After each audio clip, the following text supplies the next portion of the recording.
Hello students, statistics में आज normal probability distribution के चैप्टर में आज आपको बताता हूँ कि किस तरह से ये सम्स जो है इजीली हम सॉल्व कर सकते हैं। जबकि इस चैप्टर के लिए सब डराते हैं, बोलते हैं हार्ड चैप्टर है, बहुत टफ पड़ता है बच्चों को, जबकि ऐसा कुछ भी नहीं है। तो यहाँ पे जैसे एग्जांपल लिया है f x is equal to 1/√32 pi into e raise to -1/32 x minus 50 and probability has been said to find out between 46 and 57.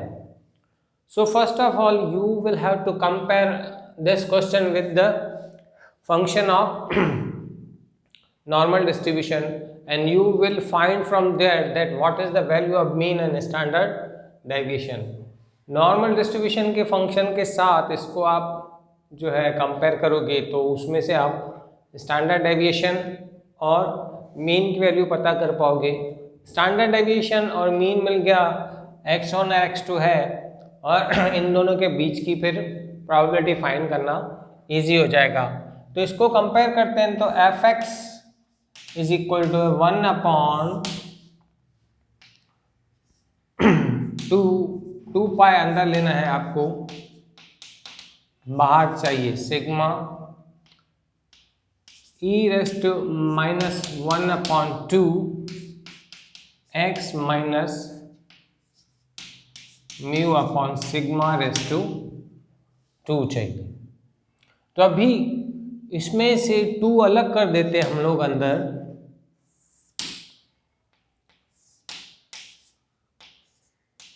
और 16 अलग हो जाएगा।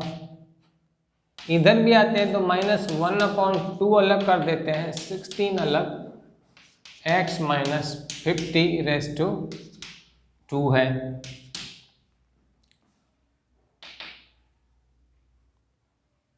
यहाँ पे 16 बाहर आ जाएगा रूट के, तो हो जाएगा 4/2 पाई ई रेस टू -1/2 x माइनस 15/4 अंदर चला जाएगा तो इसका रूट होके जाएगा।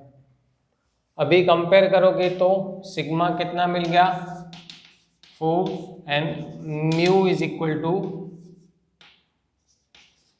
50।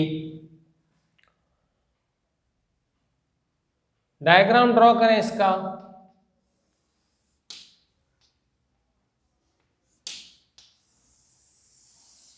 तो दोनों वेरिएबल में मैं इसको दिखाऊंगा, नॉर्मल वेरिएबल में एंड स्टैंडर्ड नॉर्मल वेरिएबल में। दोनों side positive infinity, negative infinity.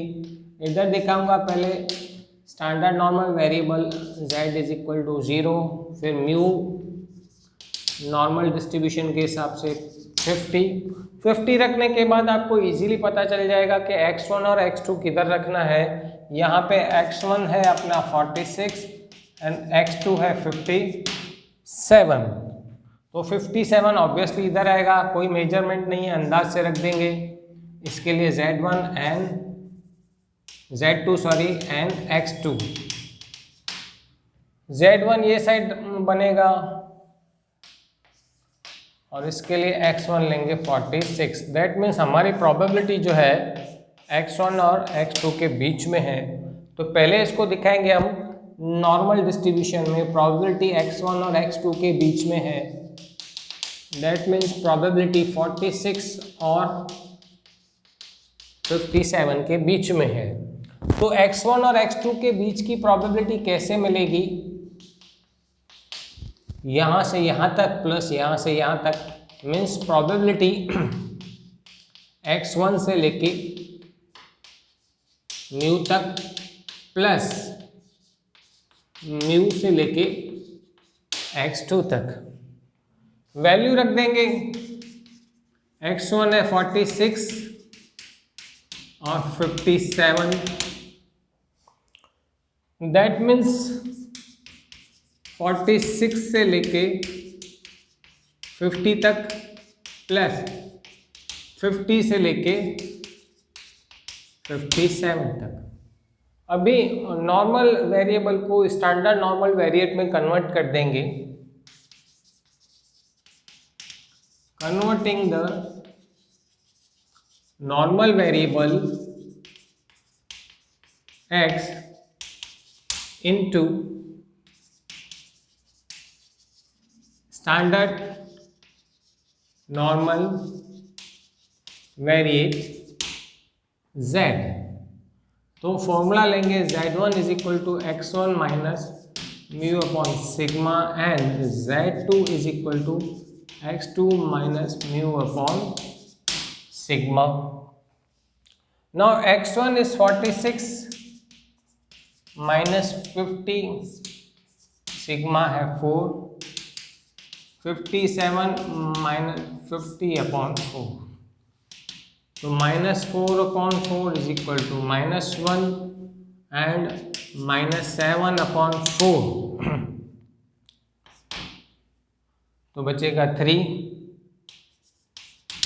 1.75। Value रख देंगे इधर, z1 आपका मिला -1 और ये मिला 1.75। z में प्रोबेबिलिटी दिखाऊं मैं स्टैंडर्ड नॉर्मल वेरिएट में, तो z1 से लेके प्रोबेबिलिटी है z2 के बीच में, दैट मीन्स -1 से लेके 1.75 के बीच में, -1 से लेके, तो ये कैसे मिलेगी, z1 से लेके 0 तक प्लस 0 से लेके 1.75 तक, तो z1 से लेके z2 तक की प्रोबेबिलिटी मिलेगी, z1 से आओगे 0 तक की प्रोबेबिलिटी प्लस 0 से, यहाँ पे ये प्रोबेबिलिटी है स्टैंडर्ड नॉर्मल वेरिएट में और नॉर्मल वेरिएबल में ये प्रोबेबिलिटी थी, तो z1 is less than probability less than z0 and z is equal to 0 less than probability and probability less than z2। Value रख दूंगा, तो z1 है -1 और ये है 1.75, तो -1 से लेके 0 तक प्लस 0 से लेके 1.75 तक, that means area under standard normal curve between z is equal to 0 to z1 is equal to -1 plus area under standard normal curve between z is equal to 0 to z2 is equal to 1.75। तो अभी normal standard normal distribution की table में value देखेंगे, तो 1 की तो है 0.3413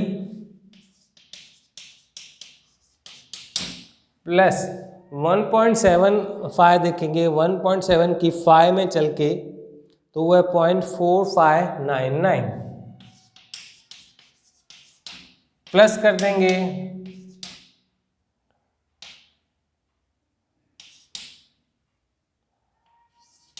तो ये मिला 0.8012, तो आंसर लिख देंगे